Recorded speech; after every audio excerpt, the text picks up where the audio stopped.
आप सभी को मेरा नमस्कार। इस वीडियो में करेंगे हम ह्यूमन डिजीज। ये आपके फिजिकल एजुकेशन वाले पोर्शन का भी हिस्सा है या कहें तो पार्ट है, और जो जीके में भी इससे एग्जाम में क्वेश्चन पूछे जाते हैं तो आपके एग्जाम के पॉइंट ऑफ व्यू से ये इंपॉर्टेंट है। तो हम क्या करते हैं आज ह्यूमन डिजीज। बीमारियां होने के जो कारण है उनके आधार पर हमने इसको बांट दिया है। बैक्टीरिया से होने वाली डिजीज, विषाणु वायरस से होने वाली डिजीज, कवक फंगी से होने वाली डिजीज, प्रोटोजोआ परजीवी से होने वाली डिजीज, जेनेटल आनुवांशिक बीमारियां और अदर डिजीज। क्लियर बात। तो जो एग्जाम में जो पॉइंट है वहां जो पूछे गए हैं वो हम छोड़ेंगे नहीं, उनको क्लियर करते चलेंगे और वन बाय वन। क्लियर बात। तो फर्स्ट है बैक्टीरिया। बैक्टीरिया की खोज किसने की? बैक्टीरिया की खोज की वैन ल्यूवेनहोक। ये एक डच बायोलॉजिस्ट या कहें तो माइक्रोबायोलॉजिस्ट थे, जिन्होंने सबसे पहले 1676 में अपनी जो रिसर्च थी वो अपनी पब्लिश की, और इन्हें ही बैक्टीरिया का कहें तो खोजकर्ता माना जाता है, और इन्हें फादर ऑफ माइक्रोबायोलॉजी भी या कहें तो माइक्रोबायोलॉजी के पितामह भी इन्हें ही कहा जाता है, वैन ल्यूवेनहोक को। क्लियर बात। ये बैक्टीरिया के बारे में जो एग्जाम में पूछा गया था क्वेश्चन वो।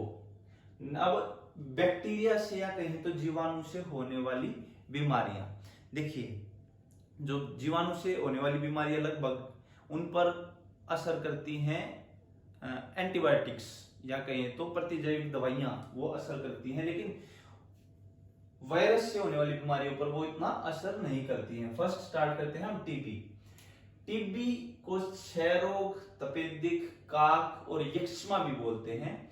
अब जीवाणु से होने वाली बीमारियां और उनके बैक्टीरिया भी एग्जाम में पूछ लिए जाते हैं कि किस बैक्टीरिया से वो रोग होता है। क्लियर बात। तो हमने यहां लिख दिए हैं जो एग्जाम में पूछे गए हैं जो महत्वपूर्ण है। क्लियर बात। टीबी, ट्यूबरकुलोसिस, तो इसके बैक्टीरिया या कहें तो इस बैक्टीरिया से टीबी होता है। माइकोबैक्टीरियम ट्यूबरकुलोसिस बैक्टीरिया से होता है टीबी या कहें तपेदिक। क्लियर बात। और इस या कहें तो टीबी के बैक्टीरिया की खोज किसने की थी? वो थे रॉबर्ट कोच ने टीबी के बैक्टीरिया या कहें तो जीवाणु की खोज की थी। अब एक क्वेश्चन ये भी आता है एग्जाम में कि टीबी से बचने के लिए, टीबी के बचाव के लिए कौन सा वैक्सीनेशन किया जाता है? वो है बीसीजी।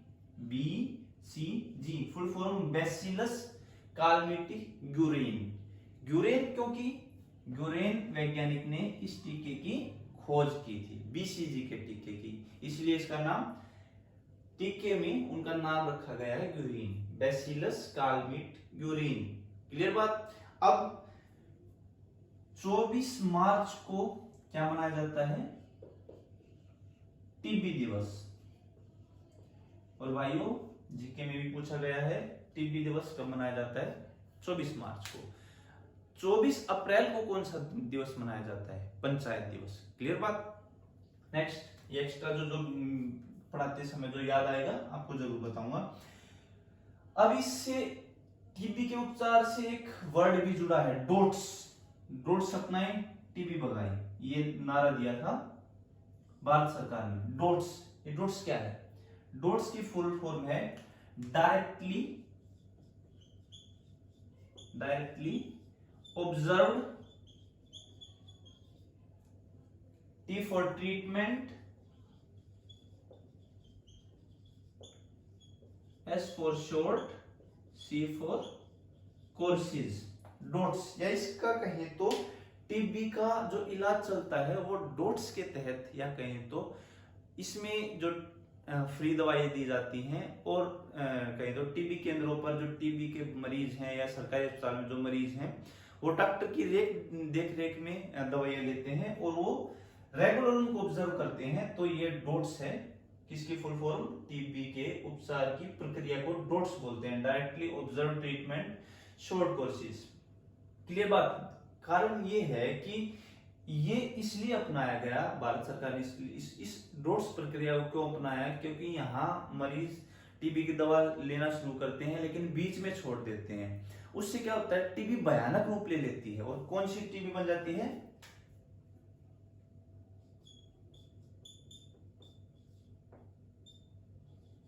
एमडीआर।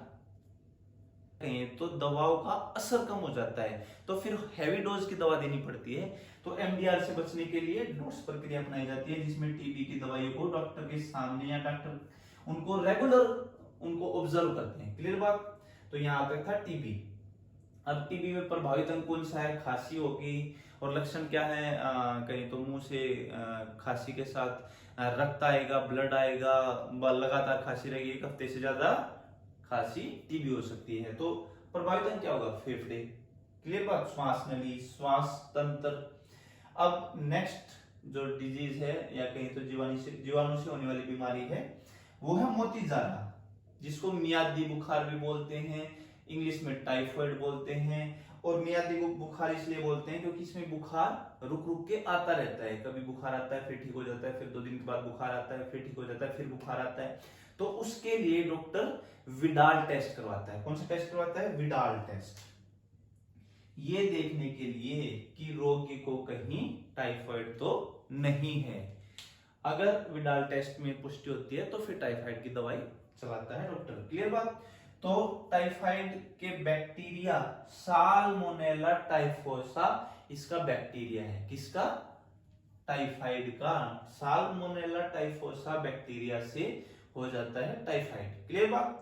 अब इसके प्रभावित अंग कौन से हैं, आंत और स्प्लीन। स्प्लीन कहें तो प्लीहा, ये प्रभावित होते हैं, इसीलिए इसको आंत का बुखार भी बोलते हैं। किसको, टाइफाइड को आंत का बुखार भी बोलते हैं, क्योंकि इसमें आंतों में अल्सर हो जाता है।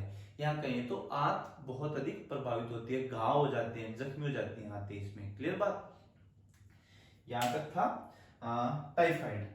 विडाल टेस्ट, आंत व प्लीहा प्रभावित, साल्मोनेला टाइफोसा इसका बैक्टीरिया। Next pneumonia.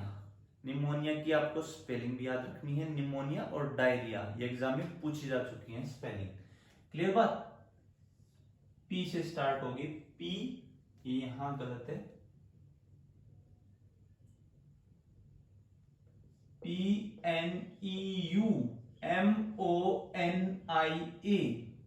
क्या, PNEUMONIA निमोनिया की स्पेलिंग। एक डायरिया का तब उस पर भी ध्यान दिलाएंगे आपका। होने वाला किससे होता है, डिप्लोकोकस न्यूमोनी बैक्टीरिया, इससे होता है निमोनिया। निमोनिया में क्या होता है, जो हमारी पसलियां हैं, डॉक्टर देखता है, चेक करता है अपने स्टेथोस्कोप से उसकी पसलियों की आवाज, यानी कि कितनी जकड़न के साथ सांस आ रहा है, सांस ऑक्सीजन का लेवल कम हो जाता है बच्चे में और पसलियां चलने लग जाती है। प्रभावित अंग क्या होगा, फेफड़े। क्लियर बात। तो बस आपको इतना याद रखना, निमोनिया, डिप्लोकोकस न्यूमोनी बैक्टीरिया, प्रभावित अंग फेफड़े, क्योंकि इसमें जोर लगा के सांस लेना पड़ता है बच्चे को या आदमी को, और उसके शरीर में ऑक्सीजन का लेवल कम हो जाता है, बुखार आता है। क्लियर बात। ठंड के कारण, जिसमें ग्रामीण भाषा में बोलते हैं निमोनिया बिगड़ गया है ना, जब बार बार उसके लक्षण आए और अच्छे से इलाज ना हो। नेक्स्ट है टेटनस, इसको धनुष्टाकार रोग भी बोलते हैं। किसको, टेटनस को।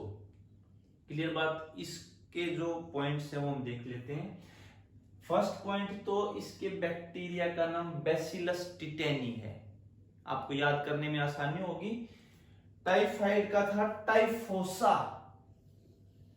टाइफाइड से टाइफोसा कनेक्ट कर सकते हैं हम, typhoid typhosa, typhoid typhosa, salmonella typhosa, tetanus tetani, tetanus tetani micro, bacillus tetani bacteria, tetanus, इसका टेटनस का बैक्टीरिया है। क्लियर बात।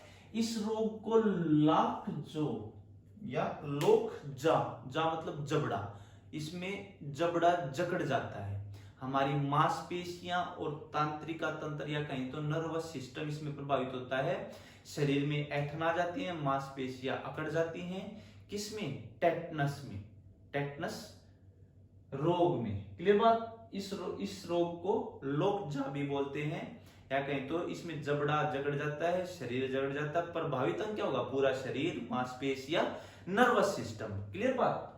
अब दवा एटीएस, ये एक एग्जाम में इसकी फुल फॉर्म पूछ ली गई थी। ATS means anti tetanus serum, और टेटवैक भी इसकी दवा है।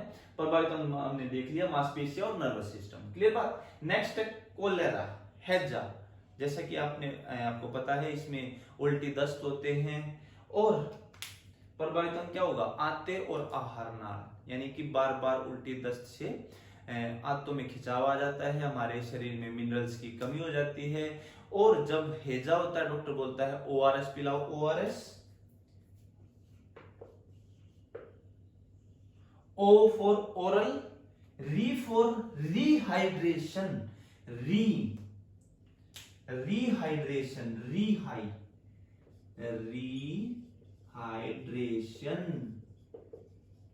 सॉल्यूशन। ओआरएस ओरल, मुंह से पिलाए जाने वाला ऐसा सॉल्यूशन जो रिहाइड्रेट कर देता है। क्यों? उल्टी दस्त में हमारे शरीर के मिनरल्स बाहर चले जाते हैं और इसकी अधिकता होने पर बच्चों की मृत्यु भी हो सकती है। तो जो WHO है वो रिकमेंड करता है ORS, O फॉर ओरल, री फॉर रिहाइड्रेशन।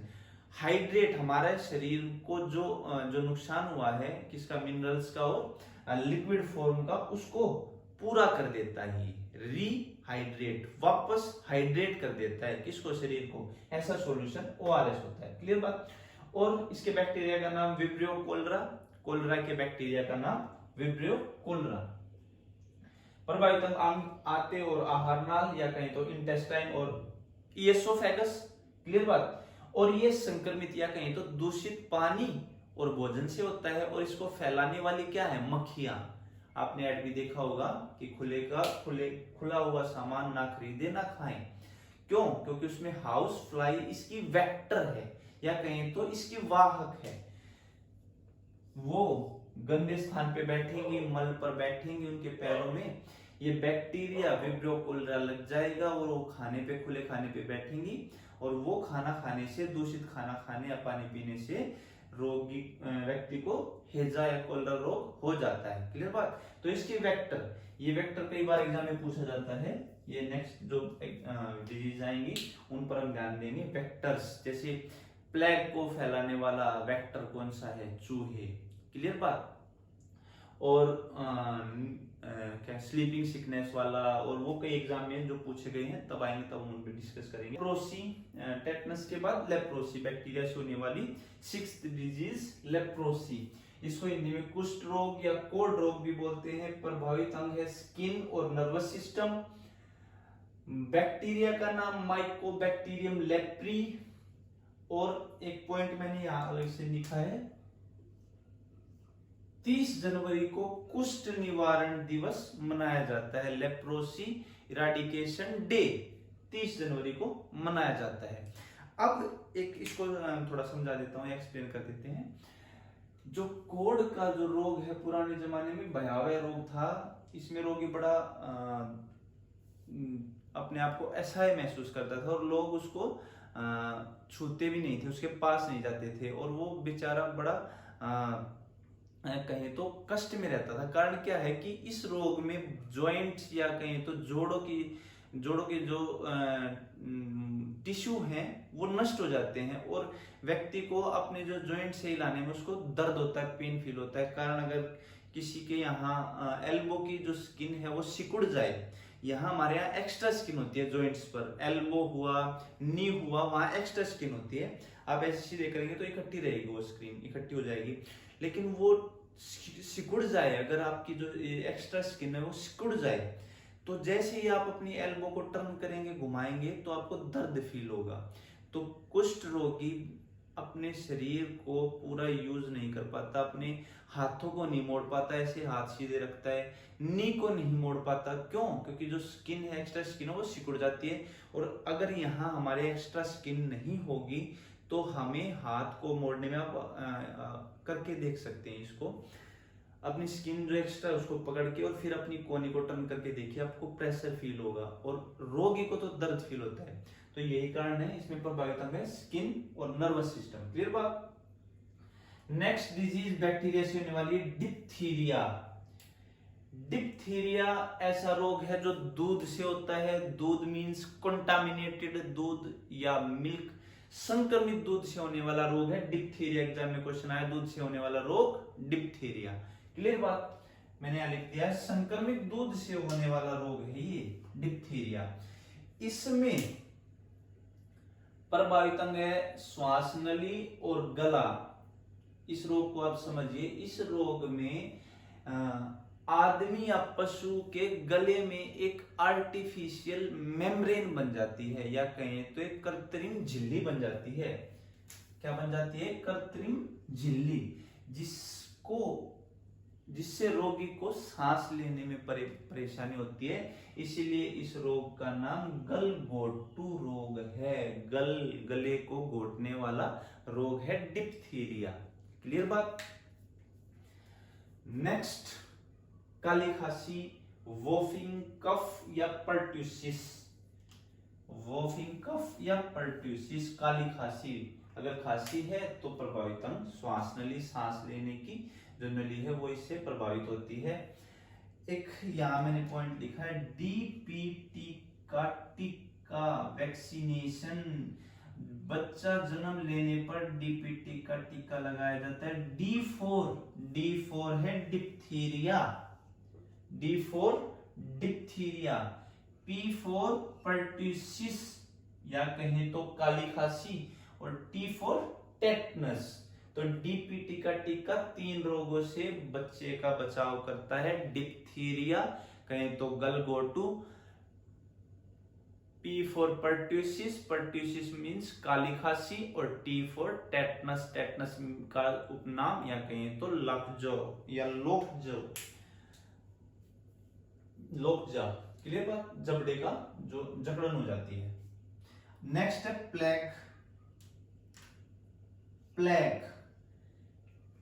प्लेग रोग जब भी फैलता है उस स्थान से सबसे पहले रेट्स को हटाने का काम किया जाता है, चूहों को हटाने का काम किया जाता है, क्योंकि चूहे प्लेग के वाहक हैं, वेक्टर है। मैंने आपको याद दिलाया था वेक्टर मींस वाहक।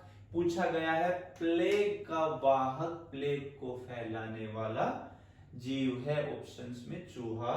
तो चूहे, रीजन क्या है कि जो प्लेग का बैक्टीरिया है, यर्सीनिया पेटिस बैक्टीरिया है प्लेग का, वो चूहे के शरीर पर रहने वाले पिस्सू में होता है।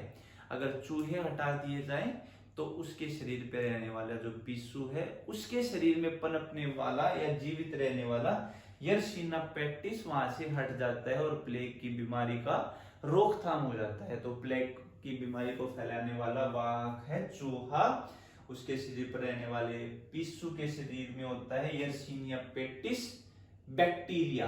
किसका? प्लेग का। क्लियर बात? कुष्ठ रोग, डिप्थीरिया, काली खांसी, प्लेग हमने देखा। नेक्स्ट है मेनिंजाइटिस।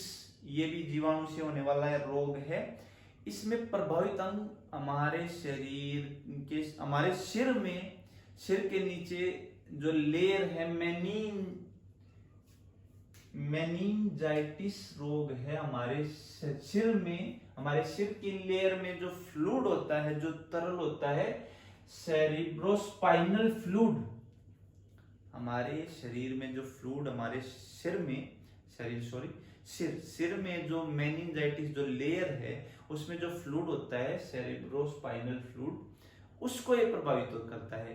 और ये बैक्टीरिया और वायरस दोनों से होता है। क्लियर बात? इसे दिमागी बुखार भी बोलते हैं। किसको? मेनिंजाइटिस को, क्योंकि इसमें हमारा दिमाग प्रभावित होता है। दिमाग या सिर में जो फ्लूइड होता है सेरिब्रोस्पाइनल फ्लूइड, इसको प्रभावित करता है मेनिंजाइटिस रोग। क्लियर बात? अगला है गोनेरिया और सिफिलिस। इसके आपको ये एक पॉइंट याद रखना है, ये सिफिलिस और गोनेरिया एसटीडी हैं, एसटीडी डिजीज हैं। S for sexually, T for transmitted, D for disease. ये सेक्सुअली ट्रांसमिटेड डिजीज हैं गोनेरिया और सिफिलिस। तो प्रभावित अंग क्या होगा? जनन। क्लियर? रिप्रोडक्शन ऑर्गन्स इसमें प्रभावित हैं, या कहीं तो जनरल लंग इसमें प्रोवाइड होते हैं, दोनों डिजीज एसटीडी हैं।